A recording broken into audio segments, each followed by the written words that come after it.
ต้องเป็นบ่แม่นครูบาสอนเนาะเป็นครูได้สอนเนาะ ครูสอนโอ้ยบ่ต้นนะ บ่บางคนอาจสิเข้าใจว่า เออ โรงเรียนอยู่ในวัดอาจสิแม่นครูบาหรือหลวงพ่อมันยังสอนบ่แม่นได้คือครูได้แต่ว่ามีโรงเรียนอยู่ในวัด ขอยังอันขอหน่อยหนึงก่อนสิถามว่าเจ้าเนาะเหตุผลที่เพิ่นน่ะให้มีโรงเรียน น้องปาต้นอยากถามว่าประเทศไทยนี่เพิ่นมีโรงเรียนมาแล้วจักปีเนาะทุกคน อยาก FC อยาก ว่า ถาม ฮู้จักนะเม่นมาบอก มี หน่อยเด้ โร อ งเรียนมาแล้วจักปีบ่ต้นอายุตอนนี้บ่ต้นก็42แล้วอยู่บ้านบ่ต้นเด็กน้อยยังบ่เคยกินนมโรงเรียน บ่มี สวัสดีครับ สวัสดีครับ สวัสดีครับพ่อแม่พี่น้อง สวัสดีครับ FC ไทยลาวเมื่อสุขุสุคนมื้อนี้ก็มานั่งกับบ่าวยอดน้องทรายเนาะทุกคนครบบ่ได้พบได้พ้อกันค่ะจักมื้อวะ น่าจะเกือบอาทิตย์มา อาทิตย์หนึงบ่ แม่นประมาณอาทิตย์กว่าๆแล้วมั้ง อาทิตย์กว่าๆโอ้คือไปไสว่าหั่นน่ะ ไปปทุม โอ้ ไป เอาวางหันเอามาแบกน้ำแข็งซอยกันอยู่ ไปปทุม แม่น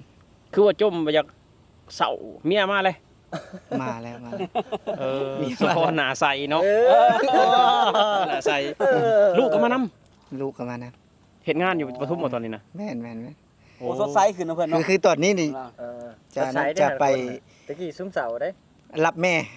โอ้ แม่มาแต่ลาวพุ่นเด้ แม่มาแต่ลาว แม่นสิไป เป็น หา ครั้ง น้อง เป็น สาว เป็นครั้งแรกบ่แม่มานี่ ครั้งที่สอง ครั้งที่สองแสดงว่าเพิ่นเคยมาแล้วเนาะ แม่นเพิ่นมาเที่ยว คือว่าตอนนั้นคือว่าหน้าเสาหน้าหยังแบบว่าอยากให้ลูกเรียนอยู่ในประเทศไทยอยากให้ลูกได้เรียนอยู่ในประเทศไทย แม่น ตอนนี้ได้โรงเรียนลูกแล้วบ่ ได้แล้วบ่จบ คือบ่ต้นก็อยากสอบถามเพิ่นเนาะ อืม บ่ต้นก็มีลูกเนาะบ่ต้นก็อยากสอบถามเพิ่นว่าการที่เอาลูกเข้าโรงเรียนในประเทศไทยมันมีความยุ่งยากจังไดมีความสะดวกสบายจังไดต้องใช้หยังแน่เนาะ อืม คือบ่อีก5ปี6ปีบ่ต้นก็ได้ทำหน้าที่ของพ่อ ให้เขาโรงเรียนอยู่นี่ได้ อืม ได้หรือบ่โรงเรียนน่ะ ได้แล้วคือตอนที่ได้ฮะบ่ยัดก็รู้สึกดีใจมากๆนะตอนที่ได้นะ ๆๆ คือหลังจากที่เฮาคิดบ่ตกที่เฮาสิเฮ็ดจังได๋ อืม สิไปบ้านนอกบ่สิออกสู่ต่างจังหวัดบ่คือสิอยู่ในเมืองคือเก่านะตัดสินใจได้ก็บ่ตก อืม พอนี่ก็คือลุงเนาะก็ อืม โทรไปว่า ไปปทุมก่อนนะทีแรกว่าสิไปสระแก้ว อันนี้ก็ขออธิบายส่งสิไปสระแก้วนี่ อืม ทีแรกว่าสิออกไปสระแก้ว ๆ อันนะ พอทีนี้แหละคุยกันกับลุงพอได้งานพอดีนะ อืม ได้งานในเมียพอดีก็เลยว่าตัดสินใจอยู่ปทุม อืม แล้วก็มื้อนั้นก็คือ ไปถามทางเฮียน อืม ว่าไอ้ยังรับอยู่บ่ยันเขาบ่รับก็เพราะแฮงเด้เพราะว่ายันมันเต็มมานะโรงเรียนใหญ่โรงเรียนในเมือง คนเป็นพันน่ะเด็กนักเรียนเป็นพันน่ะ อ๋อ โรงเรียนใหญ่โรงเรียน เรียนใหญ่ ซิวเฮียนยังบ่ได้บ่ น่าจะได้มั้งลง ได้อยู่ วัดหงส์ปทุมวาด วัดหงส์ โรงเรียนวัดหงส์ วัดหง แส ส์ ดง ทุ่ง ว่า ลาด เป็น เป็นโรงเรียนวัด โรงเรียนวัด อืม ส่วนรับประเทศไทยมันจะมีโรงเรียนอยู่ในวัดอยู่แล้ว เออ ส่วนรับอยู่ในวัดอยู่แล้ว ต้องเป็นบ่แม่นครูบาสอนเนาะเป็นครูได้สอนเนาะ ครูสอนโอ้ยว่าต้นนะ บ่ ว่า บางคนอาจสิเข้าใจว่า เออ โรงเรียนอยู่ในวัดอาจสิแม่นครูบาหรือหลวงพ่อมันยังสอนบ่แม่นได้คือครูได้แต่ว่ามีโรงเรียนอยู่ในวัด ขอยังอันขอหน่อยหนึงก่อนสิถามว่าเจ้าเนาะเหตุผลที่เพิ่นน่ะให้มีโรงเรียนในวัดเพราะว่าวัดมีพื้นที่หลาย อ๋อ วัดมีพื้นที่หลายเลยความศรัทธาต่างๆเนี่ยมันจะมีงบประมาณต่างๆตรงนั้นเนาะแล้วก็เฮ็ดให้เห็นบ่เด็กไทยเนี่ยส่วนหลายนะจะในส่วนของชาวพุทธเนาะส่วนอื่นบ่จะบ่ขอก้าวไกลด้วยกัน ส่วนชาวพุทธทุกคนจะเห็นนะเด็กน้อยนะอีมิน่านี่สามารถท่องได้ตั้งแต่ยังน้อยๆเลยนะ แล้วก็เฮ็ดให้คนมีจิตใจหยังคนเฮาเข้าวัดได้เรียนหนังสือพร้อมได้การคัดเกลาจากพระสงฆ์พร้อมหลายสิ่งหลายอย่างเพิ่นได้สัมผัสตรงนั้นเฮ็ดให้เด็กไทยนี่โอ้โหน่ารักมีสัมมาคารวะอันนี้ถือว่านี่ คือเมื่อกี้ที่เขาว่าแต่ก็คือเข้าไปโรงเรียนเนาะ อืม หลังจากที่เข้าไปประต้นก็ได้ไปสอบถามเนาะประต้นก็กลัวนะประต้นกลัวนะตอนแรกนะก็เลยขับรถเข้าไป จูงแขนกับลูก2คนเนาะนั่งวินมอไซค์ไป10 บาทจากพระที่พักนะก็ไปก็เข้าไปย่านเนี่ยโอ้โหคนเพิ่นจะอยู่ในโซนไอ้รับสมัครนักเรียนน่ะนะเพราะว่าครูก็ติดมาเข้าไปถามว่าสวัสดีครับสวัสดีครับคุณครูไออยากเอาลูกมาสมัครเรียนเนาะว่า เล่ง สินะ เสียงเบายอดนั่นยังเลยบ่ คืออยากเอาลูกมาสมัครเรียนน่ะนะเข้าไปก็เลยว่าเพิ่นก็ว่ายังรับอยู่ไหมครับ รับอยู่ว่าน้องเรียนชั้นไหนครับอนุบาล3ปีนี้ครับว่าสินะ อืม หลังจากที่อันนั้นนะก็เพิ่นก็ว่ายังรับอยู่เพิ่นว่านะก็ดีใจบ่ยอก็ดีใจนะ หลังจากที่เข้าไปแล้วก็จดซื้อไว้เนาะ อะไรได้บอกเพิ่นว่าที่ไปที่มาว่าเฮาเป็นไผมาจากไสสิ แม่นก็ต้อง เพิ่นถามบ่ แม่นเฮาบอกเองเลยเพิ่นก็ถามนํ อืม แล้วเฮาก็บอกว่า เป็นสัญชาติลาวเคยเรียนที่ไหนไหมเคยเรียนที่ระยองว่ะ อืม เออ แล้วคุณพ่อนะเพิ่นจะห้องเขาคุณพ่อได้ ๆ บ่เจ้าก็ดีใจอะแต่ห้องคุณพ่อได้เด้ คุณซะเลยที เออแบบ บ้า ว่าน เฮามันบ่มีเนาะ แม่นๆคือคุณพ่อต้องเอาเอกสารคือจะมีทะเบียนบ้านนายจ้างเนาะแล้วก็ไอ้บัตรใบแจ้งเกิดลาวมาแปลเป็นไทยว่าซี่นะแล้วก็ของพ่อแม่ของเด็กนะพาสปอร์ตการเดินทางกันอาศัยพำนักอยู่ในประเทศไทยนะ และก็สิ่งสำคัญคือต้องประสานงานไปทางพุ่นนำ ทางไส ทางน้องเคยเรียนเด้จ้ะ อ๋อ แต่ว่าครูนี่น่ารักมาก เออ ๆเนาะแบบว่านิสัยนะน่ารักมากๆคือ นั่นแหละอาชีพหนึ่งที่บ่ต้นมักที่สุดก็คืออาชีพครูทุกคนครูอยู่ในประเทศไทยนี่ เดี๋ยวบ่ยศจะเล่าตรงนี้ก่อนคือโทรไปเนาะก็คือน้องอ้ายได้โรงเรียนแล้วนะครับเนาะเพิ่นก็คุยแล้วเพิ่นก็สวัสดีครับคุณพ่อหยังก็คุยไปแล้วก็เพิ่นก็ว่าไอ้ได้โรงเรียนแล้วเพิ่นก็จะไปแจ้งตัวเลขออกก่อนเด้ แจ้งตัวเลขเนาะเพิ่นเพราะว่าเด็กก็จะมีตัวเลขของเพิ่นอยู่แล้วนะเป็นมาตรฐานนะของเรียนนะคือแจ้งออกแล้วก็ไอ้ก็จึงสามารถเข้าเรียนใหม่ได้เนาะแต่บัดนี้บ่ยัดไปเนาะมื้อเช้านี้เลยบัดนี้ไปบัดนี้ก็คือเอาเอกสารไปครบแล้วเนาะไปแล้วก็ยังงงอยู่แต่ว่าครูเพิ่นก็แนะนำดีนะก็คือเฮาต้องไปก๊อปอีกก็บ่ได้ก๊อปเด้ซะเอาแต่ตัวจริงไปก็เลยได้ไปก๊อปเอกสารเนาะบ่ว่าจะเป็นบัตรบ่ยอดนะบัตรแรงงานพร้อมแล้วก็บัตรไอ้ท่องเที่ยวนะวีซ่าเฮานะแล้วก็ของเด็กก็หยังก็ไปก๊อปแล้วก็หลังจากเข้ามาแล้วก็ได้ให้ครูนะครูทางฝั่งพี่นะที่จะรับเรียนนะแล้วก็ไปโทรไปหาครูบางพุ่นว่าเพิ่นแจ้งออกแล้วนะถือว่ารายละเอียดนี่หลายอีหลีนะบ่ยอดบ่คิดว่ามันสิขนาดเด็กน้อยนะยังละเอียดคันนี้แบบเพิ่นเอาแบบเป๊ะนะหลังจากที่บ่ยอดก็ยังข้างๆอยู่นะว่าสิได้เรียนบ่ลูกบ่ยอดนะเพราะว่ามันหลายขั้นตอนเด้แบบว่าเอกสารก็ยังบ่มานะอันนี้ก็ยังบ่มาอันนี้ก็ยังบ่ได้อันนี้ก็ยังบ่แล้วแต่พอทีนี้คือรวมๆแล้วมื้อนั้นก็คือมื้อนี้บ่ยอดก็ขอเนาะขอทางคุณครูว่าให้คุณครูประสานให้จังซั่นซี่หันนะเฮาก็ได้สุดท้ายก็ได้คือบ่ยอดจนน้ำตาซึมหลังจากที่ว่าได้แล้วได้ใช่ไหมครับเพิ่นก็จัดแจงห้องให้น้องอายให้อยู่ห้องไอ้3/3กับว่าแล้วก็จะไปซื้อสุดแล้วก็ไปซื้อสุดอยู่หั่นเลย คือเพิ่นจะขายชุดไอ้สิเป็นชุดไทยนะที่โรงเรียนเพิ่นขายนะจะเป็นชุดไทยแล้วก็ที่นอนแล้วก็นอกนั้นเฮาก็จะมาซื้อเอาอยู่ทางข้างนอกมันก็จะบอกสีรายละเอียดคือคันว่าเราแต่ว่าหลังจากที่คือบ่ยอดน่ะซึมเศร้ามาดนนะหลังจากที่ได้นี่ก็เอาแบบว่าเอาภูเขาเนี่ยออกจากอกนะถือว่าเป็นหนึ่งอย่างที่ผ่านพ้นไปด้วยดีนะในสิ่งที่เฮาตั้งใจนะและสิ่งที่สำคัญคือเฮาได้เห็นลูกเนาะเรียนในประเทศไทยก็คือภูมิใจแล้วคือภูมิใจสุดๆแล้วคือนายจ้างเพิ่นก็ใจดีเนาะนายจ้างใจดีนะเพิ่งเข้าไปทำงานว่าซั่นซะเพิ่งเข้าไปทำงานเพิ่นก็รับเฮาเลยคือว่ารับเฮาเลยให้เฮาเฮ็ดถูกต้องตามกฎหมายให้เฮาเอาลูกเฮาเนาะเพิ่นก็ เขาทะเบียนบ้าน แม่น เขาทะเบียนบ้านเพิ่นเลย แม่น เรียนก็คือแบบว่าแจ้งก็ว่าอยู่ทะเบียนบ้านนี่ในนี่ แม่น โอ้ มันต้องเลข อ้าว ถือว่าอยู่ขอเว้าเนาะคืออยู่ต่างจังหวัด เออ ก็จะแบบหนึ่งเนาะ อืม เข้ามาในเมืองก็จะเคร่งครัดอีกเด้เนาะสิเป็นโรงเรียนอันนั้นน่ะโรงเรียนรัฐโรงเรียนประมาณนี้น่ะถือว่าจะแบบหนึงอีกบ่ยอดก็โอ้เนาะดีใจที่แบบว่าได้เข้าไปอยู่นะได้เข้าไปเรียนในตรงนั้นนะ เพราะว่าเพื่อนก็มีเพื่อนหลายคนนะอยู่หั่นเพิ่นก็บางคนเพิ่นก็เรียนออกเอกชนเด้แต่ว่าบ่ยอดเพิ่นเว้าว่าเอกชนก็คือจะเสียค่าเทอมเนาะแต่อยู่โรงเรียนรัฐก็คือจะได้เสียแต่ว่าบ่ฮู้ว่าหลายน้อยส่าใดก็ได้เสียแต่บ่หลายนะแต่บ่หลาย แล้วก็เทอมอยู่ไทยนี่อยากฮู้อยู่ได้เท่าไหร่อยู่วะ ก็แล้ว เขา แต่ ว่าแบบอยู่ต่างจังหวัดอะ บาง แล้วแต่โรงเรียน แม่ ต่างจังหวัดคือจะไปเอาลูกไปเรียนอยู่พุ่นเสียแพงบ่ บ่ได้เสีย บ่ได้เสียเลย แม่นๆแต่ว่าเฮาก็จะมันหลายอย่างคือเด็กอ่ะเวลาเฮาไปซื้อสุดเนาะ เออ หนึ่งเลยเฮาจะต้องมีบิล อืม ที่เขาจะไปซื้อสุดนะหนึ่งเลยคือมีบินคือบินเฮ็ดหยังฮู้บ่บินเนี่ยบินคือเวลาเขาไปซื้อมาน่ะเฮาก็จะเอาบินตัวนั้นมายังยินว่าเฮาไปซื้อสุดนี่เบิดเท่าใดเนาะ อืม เฮาก็จะได้มาแลกเป็นเงินทางโรงเรียนเบิกให้ อืม ประมาณนี้นะแต่ว่าถ้าแต่ บ่ฮู้ว่าจะได้บ่เพราะว่าหนึ่งก็ยังบ่ทันได้ฮู้รายละเอียดนะทางนี้นะแต่ว่าคือปกตินะปกติคือจะแล้วเพราะว่าเอามาเฮ็ดอันนั้นประกันอุบัติเหตุเล็กน้อยนะ โอ้ โรงเรียนนะคือหลายอย่างอ่ะแต่ว่าคือบ่ยอดก็ยังบ่ทันได้เว้าเลิกแล้วก็ยังบ่ทันได้เว้าละเอียดเพราะว่ายังบ่ฮู้เด้อจ้ะเพราะว่ายังบ่ทันได้เข้าไปนะบ่ทันได้ไปสัมผัส คือว่าเด็กน้อยเขาโรงเรียนเราต้องมีประกันอุบัติเหตุ แม่น อืม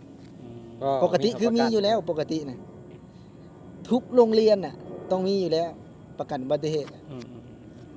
คือเรื่องนี้บ่มีไผอยากเกิดขึ้นเด้แต่ว่าเพิ่นมีประกันไว้อ่ะ อืม คือต้องมีทุกโรงเรียนอันนี้นะอันนี้ก็เว้าในบ่ยอดที่เคยเจอนะแต่ก็บ่ฮู้ว่าถูกหรือบ่แต่ว่าบ่ยอดคิดว่าถูกแหละต้องมีทุกโรงเรียน คือถ้าหากว่าเรียนเอกชนก็จะเสียเงินหลายแน่จ้ะสองคือโรงเรียนอยู่เพื่อนบ่ยอดเฮ็ดน่ะ2,500ค่าเทอมเทอมหนึง ค่าเทอม2,500 แม่น ก็บ่แพงนะสำหรับว่าต้นบ่แพงนะปีหนึงก็ประมาณ5,000เนาะปีหนึงก็ โรงเรียนบ่ยอดบ่สมปัญหานะ บ่โรงเรียนเพื่อนโรงเรียนเอกชน ควันยังกลุ่มๆเลย มันขึ้นอยู่กับโรงเรียนนะเพื่อน แม่มันคือดี เพราะว่าประเทศไทยนี่มีให้เลือกตั้งแต่ เทอมละแสนยังมีอ่ะ โอ้ เทอมละแสนยังมี 2,500,000ก็มี แม่น แม่น ถ้าเป็นอินเตอร์นี่แฮงแบบ อืม มันก็แฮงแพงไปแน่นอนเพราะว่าควบคุมเด้ อืม มันควบ แต่ คุม คือค่าเทอมอยู่ไอโรงเรียนอันนั้นนะโรงเรียนบอนน้องอ้ายไปเรียนนี่คือยังบ่ฮู้ว่าเท่าใดนะ อืม คือยังบ่ได้จ่ายบ่ฮู้ว่าเพิ่นสิเก็บบ่เนาะบางปีก็แล้วแต่นโยบายเพิ่นนะแล้วแต่นโยบายเพิ่นว่าเพิ่นสิเก็บบ่ปกติคือ900 บาทปกติคือแต่ละปีคือ900 บาท ทุกธรรมดานะเพิ่นเนาะ ธรรมดาแล้วเขาก็กินอยู่หั่น ถ้า แม่นอันนี้บ่จะบ่ได้ติได้แต่ว่าปกติคือ900 บาทแต่ว่าปีนี้บ่ฮู้ว่า คือเว้าให้กันฟัง เว้าให้กันฟัง แม่น คือว่าคันบ่ยอดบ่มั่นใจเลยว่าบ่ภูมิใจเนี่ยบ่ยอดบ่เอามาแต่บ้านผู้ใดแม่นบ่ อะไรอยู่บ้านเฮาเนี่ยเว้าเรื่องค่าเทอมเนี่ยอยู่บ้านเฮาน่ะเสียเท่าใดฮู้จักบ่ ก็เงินสมาคมพ่อแม่และบ้านเฮาก็ปีนึง 2-3 แสนหั่นแหละ ปีหนึง 2-3 ก็ แส เก็บ น ให้เก็บหนี้หั่นแหละ โอ้ บ่ได้ไอ้ค่าเทอมนี่ต่างหา ค่าก เทอมนี่ได้ บ้านเฮา บ่ ก็ ได้เฮาบ่ได้เสียบ้านเฮาอ่ะ ว่า บ่ อะไร ได้เสีย จดซื้อนั่นสิค่าเทอมบ่แม่นนะ ชื่ออันใดวะ ไปเข้าโรงเรียนจดซื้อเด้ บ่นะคือบ่คือเฮาเฮียนตะกี้คือมีเงินสมาคมพ่อแม่เพิ่นเนาะ เดี๋ยวนี้นะคันโรงเรียนบ่แจ๊บนะโรงเรียนบ่แจ๊บนั่นคือว่าตอนเรียนอยู่ประถมนี่คือบ่มีหยังเลย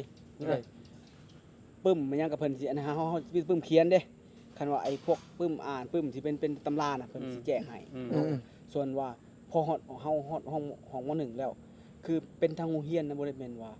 ทางการนะทางโรงเรียนอาจจะเก็บแต่บ่ได้หลายเนาะ 10,000 กี่ตอนนั้นนะตอนเฮาย้อนไป20กว่าปีนะเพิ่นเนาะ บ่แม่นนะตอนบ่ยอดเรียนนะมัธยมนะมัธยมอ่ะแสนนะน่าจะแสนกว่าแสนห้า บ่แจ๊บยังเฮาจบเด้เพราะว่าแจ๊บเรียนมต้นแล้วก็ต้องเรียนมปลายอีกเด้ มบ พอไปมปลายแล้วมปลายนี่ยอมรับว่าประมาณน่ะตอนนั้นนะแสนกีบแต่จะออกโรงเรียนนะเสีย150,000 กีบ ออกกลางปี อ่า ออก 150,000 กีบนั่นคือตอนมาจะเรียนนะ ตอนนี้บ่คือกัน บางครั้งแล้วแต่ตามยุคตามสมัยมันเนาะ แต่ตอนบ่ลังนี่คือแบบว่าเฮียนม .1 ค่าเทอมนี่คือแบบว่า70,000 กีบเลยบ่จักอยู่ทางบ้านบ่ลังค่าเทอมเพิ่นฮ้องว่าค่าเทอมเลยมั้งเพราะว่าเสียต่อปีนั่นก่อนสิเข้าน่ะ มันก็สิเป็นไปได้แต่มันก็สิมีอีกได้ขาดชุดขาดคือหยังมันสิมีสมุดบางเล่มที่เพิ่นเก็บนะ สมมุติที่บางเทื่อเนี่ยเพิ่นเอาให้นะบ่จักเอาให้ไปอ่านอะไรอย่างนี้ บ่หนึ่งถ้าว่าเรื่องสุดก็อันนี้ก็บ่ได้เปรียบเทียบหรือว่าบ่ได้หยัง อยู่นะ หนึ่ง บ้านเฮาก็ บ่ได้ว่าแต่บ่ฮู้ดอกว่าได้คืออยู่ประเทศไทยนี่คือจะเอาตามโรงเรียนเด้คือบ้านเฮาอ่ะมันยังบ่ได้มีอ่ะสุดโรงเรียนนะเข้าใจบ่ บ่มีบ้านเฮาบ่มีชุดโรงเรียนได้ ก่อนแต่บ้านมันจะมีมันถ้ามปลายนะ ชุดบ่ได้ มีชุดเลยคือสุดกางเกงคาสิโนชุดบ่แม่นชุดของโรงเรียนประจำนะ แต่ว่าให้ใส่แบบนี้บังคับเสื้อขาวกางเกงซิโนในบ้านเฮาซิโนสียินนี่บ่สีห้ามใส่ มันบ่แม่นครับ มันหมาย เดี๋ยว ถึงว่า เดี๋ยวบ่จัดสิ บ่มีชื่อโรงเรียน นะบ่ บ่ชื่อโรงเรียน บ่คือบ่จัดตามคืออธิบายเอา ก่อนฟังบ่ยอด เดี๋ยวอธิบายคือ อันนี้บ่จัดยังบ่จบเด้คืออยู่ประเทศไทยอ่ะมันมีสุดเข้าใจบ่คือสมมุติว่าคือแต่ละโรงเรียนน่ะนะมันจะมีสุดเป็นเอกลักษณ์ของเพิ่นอยู่แล้วคือ แต่ละห้องสีหั่นน่ะเข้าใจบ่ก็จะหลากหลายเข้าใจบ่แต่ว่าสุดข้าวอะมันต้องมีอยู่แล้วเข้าใจบ่ไอ้สุดข้าว ชุดวันของเพิ่นอีก สุดข้าวปกติที่แต่ละโรงเรียนมีอ่ะ ทรงดำเนาะทรงเด็กน้อยนะทรงดำ ขา แล้ว สั้น ก็ นะ สุดขาวอะมีอยู่แล้ว อ่า เกิบมีอยู่แล้ว แต่ว่าคือจะเป็นเอกลักษณ์ของสุดโรงเรียน4โรงเรียนน่ะ อ่า มันจะอีกรูปแบบหนึงเข้าใจป่ะ ม่นๆ แต่บ้านเฮาคือจะมีแต่สุดขาวอ่ะ สุดขาว เข้าใจป่ะสุดขาวก็เป็นทรงมาริโออ่ะคันว่าแล้วก็ได้คือเขานุ่งอันนั้นทรงขายาวทรงดำคือก็จะมีแบบนั้นเข้าใจป่ะแต่เพิ่นน่ะจะมีอยู่แล้วเสื้อขาวเด็กของเด็กน้อยไปโรงเรียนน่ะนะแต่ว่าจะมีสุดประจำชั้นเพิ่นอีกเด้สุดที่แบบเป็นสีของห้องเพิ่นน่ะนะแต่ละห้องน่ะสมมุติว่ามี10ห้อง หรือว่า20ห้องโรงเรียนนี่น่ะจะบ่คือกันเด้ มันจะเริ่มว่าประเทศไทยเพิ่นออกแบบชุดได้เพราะหยังหนึ่งพ่อแม่ผู้ปกครองก็มีเงินที่จะซื้อมีกำลังถ้าบ้านเฮาออกไปนั่นนี่หมดสิทธิ์นะว่า พ่อแม่บางเทื่อ บ่อันนี้บ่ยอดบ่ได้เปรียบเทียบแต่ว่าเว้าเล่าเรื่องเป็นระเบียบของเพิ่นน่ะนะนี่บ่ได้เปรียบเทียบว่าโอ๊ยเอาบ้านเฮาไปใช้แบบนี้คันสิเอาตัวนี้ไปใช้น่ะอย่าพาเอาไปใช้เอาตัวเฮาให้มันได้บ่เอาตัวเฮามันเฮ็ดให้พ่อแม่เฮานี่น่ะได้เงินจากตรงนี้แล้วเอามาพัฒนานะเข้าใจบ่อันนี้พ่อแม่เฮานี่ยังขออนุญาตยังขอเงินจากสิเฮานี่นะมาขายแรงงานในไทยนี่นะมาเป็น นั่นลูกจ้างในไทยนี่นะ ส่งเงินให้พ่อแม่ยังเอาตัวนี้อ่ะแม่นล่ะว่าคือประเทศไทยอ่ะเพิ่นนะเอาให้ลูกเข้าใจบ่ลูกไปโรงเรียนน่ะนะเอามันประมาณนี้หั่นนะ มันเกิดความสับสนเวลาเว้าตรงนี้ก่อนนี่ อืม บ่จะแยกบ่ออกคือเอาให้ลูกให้แม่ให้เฮางง บ่คือมาอยู่ไทยนะเข้าใจบ่เฮานี่ยังโอนไปให้แม่นะเข้าใจบ่แม่แล้วก็จะให้น้องต่อเข้าใจบ่ แต่ว่าอยู่ประเทศไทยเนี่ยนะเพิ่นมีรายได้อยู่แล้วผู้เฒ่าผู้แก่กัน เพิ่นได้จังหยังเพิ่นได้จังหยัง เอากระจักมันมีงานเฮ็ดนั่นแหละเพิ่นบ่ได้นอนอยู่เด้บ้านเฮานี่คัน40นี่50นี่มีบ่คนลาวอยู่ในไทยนี่ ๆ มีส่วนน้อย เอาง่ายๆว่าพอเฮากำลังสื่อถึงผู้ปกครองนี่ต้องเอาให้ลูกในต้นนะเจ้าต้องให้ลูก แม่น นะ แม่น แต่แนวบ้านเฮาเอง เฮานี่ให้แม่ ให้แม่ เพราะหยังอันนี้เฮาบ่เป็นนักเรียนเลยเด้ เออ เฮาคือผู้ที่มาเฮ็ดเวียกเฮ็ดงานเลยคือที่เพิ่งของเพิ่นแล้ว แม่น เพราะว่าอยู่บ้านเฮาจะมันต้องให้เพราะหยังขนาดเฮายังต้องมาเฮ็ดงานอยู่ไทย แม่น ก็มันก็แบบนั้นแหละ มันนั่น เอ นะ อ เพราะฉะนั้นมันตรงนี้มันสับสนนะก็ บ่มันคือจะอธิบายคือว่าแบบว่าแม่อะเนาะเพิ่นก็บ่ได้เฮ็ดหยังอยู่แล้ว อยู่บ้านเฮาอะนะสิอธิบายตื้มอีกนิดนึง เข้าใจแล้วตรงนี้ แล้วก็สิได้เงินเนาะพ่อแม่สิได้เงินให้น้องไปเรียนเนี่ยก็คือเอาเงินจากที่เฮานี่นะมาก่อนนี่ เอาไปโอนไปให้เข้าใจบ่ถ้าจะมีสุดนี่นะดีๆหรือว่าสุดคือคนไทยนี่นะมีสุดแต่ละมื้ออะไปสิเอาเงินได้ไสพ่อแม่เฮาบ่ได้เฮ็ดงานนะเข้าใจบ่ พ่อแม่เฮาก็ยังว่าอาศัยที่ว่ามาเฮ็ดงานอยู่พี่ ให้ แล้ว ว่าให้เสื้อขาวเนี่ยโรงเรียนก็กางเกงมันสีครีมเสื้อสีขาวเนาะแล้วก็เกิบหุ้มส้นหุ้มส้นบ่ได้กำหนดอีกว่าสีใดนะ ยังบ่มีบางคนนะ คือ มันมีแหละ พี่เชื่อว่าทุกบางคนนะสุดเดียว บางคนสุดเดียว บางคนก็เจ้าก็อาจจะยังสุดเดียวนั่นก็หายากแล้ว แม่น สุดเดียวหายากเฮาก็คือกันแหละเต็มที่ก็2ชุดต่อปี อืม ปีถัดไปก็คือน้องใหม่ก็อาจจะซื้อมาอีก2ชุดแค่นั้นแหละที่เหลือก็ชุดนั้นบ่มีสิทธิ์ไปใส่เด้พอยังมันขาดจะบ่มีเป็นซื้อเด้จะต้อง แต่ เก็บไว้อย่างดี แต่นักเรียนพี่เนี่ยมันบอกว่าสิมีจักสุดว่าประโยชน์ว่ามีหลายบ่ หลายสุด สุดไหนบ่ได้คือบ้านเฮาได้มี หนึ่งคือบ่ยอดที่ชื่อนะอันนี้บ่ยอดก็สิพอลูกบ่ยอดเรียน2โรงเรียนแล้วนะคือสิ่งที่ขาดบ่ได้ก็คือผ้าไทยหรือว่าสุดไทย โรงเรียนที่เจ้าเรียนมันเป็นโรงเรียนรัฐนะ อ่า ถ้าเอกชนน่าจะมีอีหยังมากกว่านี้อีกนะ มีสุดไทยเสื้อผ้าไทยเนาะ แม่นสุดไทยนี่คือจุดโรงเรียนเพิ่นจะมีเลยมีขายให้ทุกโรงเรียนเลยสุด คือ ไทย แบบว่า เพิ่นให้แสดงให้เห็นถึงวัฒนธรรมไทยเนี่ยให้เด็กน้อยซึมซับวัฒนธรรมตั้งแต่ยังน้อยเลยว่าง่าย ความ ซะ จะทำที่ดีงามอันนี้เนาะ แม่ เพื่อน แม่นคือว่า ดีนะดีนะ ดีนะบ่ต้องบอกว่าดีนะ แม่น เด็กน้อยสิบ่ลืมแบบพิธีของประเพณีอะ แม่ วัฒนธรรมอันเก่าแก่น่ะดีนะ แม่น แบบว่าผ่านไปเท่าไรปีก็คือยังเป็นไทยคือเก่าอ่ะดี แต่ นะ แต่สิ่งหนึ่งนะนอกจากมาตรฐานการศึกษาเนี่ยสิ่งหนึ่งที่บ่แจ๊บแปลว่ามักแล้วก็ชื่นชมขนาดประเทศไทยตรงนี้นะเพอยังโภชนาการ อืม คือในโรงเรียนทุกโรงเรียนเพิ่นจะมีอาหารกลางวัน คือตรงนี้อาหารกลางวันเพิ่นเป็นสิเฮ็ดมั่วๆได้เป็นสิว่าไอ้ให้กินหยังก็กินไว้นะเพิ่นมีโภชนาการที่ดี มีนมโรงเรียนมีหยังเห็นบ่ล่ะเด็กไทยแต่ละคนโภชนาการเพิ่นดี มีบุคคลเตี้ย บ่มี เบิ่งแต่เฮาที่ละเพิ่นบัดนี้ เฮาเขาหลอกแค่แหล่บ่ต้นบ่เจ็บหลอกแค่แห โอ้ ล่ บ่ยศสูงเด้ เขาหลอกแค่แหล่ทุกคน บ่ยศสูง เล เด้ ยจะบ่ได้ต่างกันพอพิลึก บ่ได้เคยกินนมเขาเฮียนบ่ได้ อุ้ เค ย ยกิน บ่ นม รู้จักกดนม บ่ เพื่อน จักนม อืม คือบ้านเฮาอ่ะฮู้ น้องบ่ต้นอยากถามว่าประเทศไทยนี่เพิ่นมีนมโรงเรียนมาแล้วจักปีเนาะทุกคน FC อยาก ว่า ถาม ฮู้จักนะเม่นมาบอก มีนม ด้ โรงเรียนมาแล้วจักปีบ่ต้นอายุตอนนี้บ่ต้นก็42แล้วอยู่บ้านบ่ต้นเด็กน้อยยังบ่เคยกินนมโรงเรียน บ่ ถ้า มี อยากกินพ่อแม่ต้อง ต้องซื้อ ซื้อจากร้านค้าเอาใส่กระเป๋าไปให้ลูก ทุกวันนี่น่ะเด็ก อืม เด็กเล่าวก็สิมีสูงขึ้นมาแน่น้อยหนึงก็เพราะว่าได้กินนมแล้ว ได้กินนม พ่อแม่นั้นได้ซื้อ บ่ ให้ แม่นนมโรงเรียน ได้ ได้พ่อแม่ซื้อให้ เออ เออ ไอ้นี่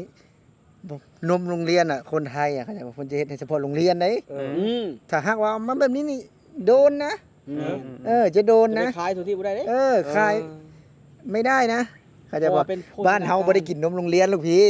อืม กินแต่นมเล็กแต่ซอย แล้วก็ซอยมันก็บ่อยากได้กินซ้ำนา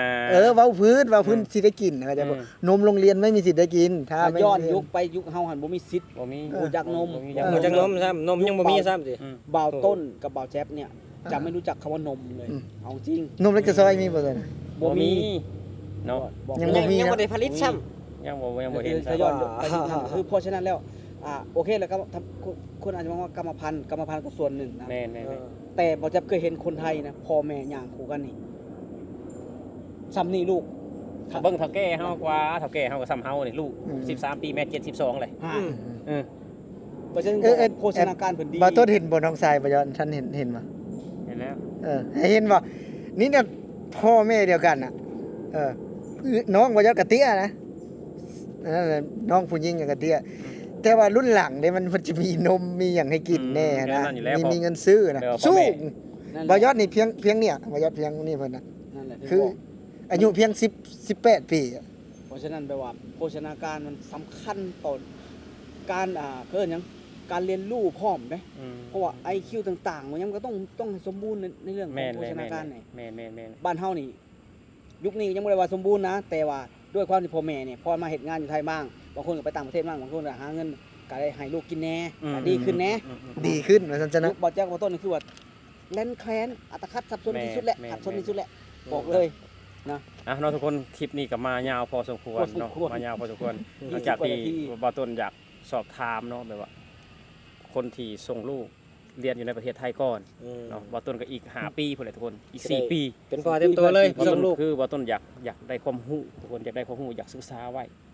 เพื่อฮอดมื้อหนึงเฮาสิได้แบบบ่ได้งงหันนะ อืม พอจังได๋ก็เฮาก็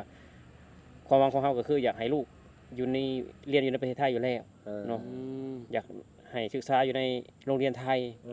อยากให้ครูไทยนี่สอนลูกบ่ต้นเพราะว่าบ่ต้นอาชีพที่บ่ต้นมักที่สุดคืออาชีพครูอยู่ในประเทศไทยทุกคนบ่ต้นเห็นสุดครูบ่ต้นก็คือมีแฮงอ่ะ มักที่สุด มักที่สุด มักที่สุด ครู บ่มักครู่บ่มักครู่หรือว่ามักที่ว่าการเพิ่นสอนมักครู่บ่เลย ถ้าบ่ต้นเห็นครูผู้หญิงบ่ต้นก็มัก ห่านเห็นบ่โอ้ย มักโลด ชวนมากอยู่พี่เนี่ยครู่น่ะมีแต่คนหน้าหักได้แบบว่ามันยังแบบว่าเป็นวัยรุ่นอยู่ฮะแต่เพิ่นก็ได้เงินไง ยังเป็นวัยรุ่น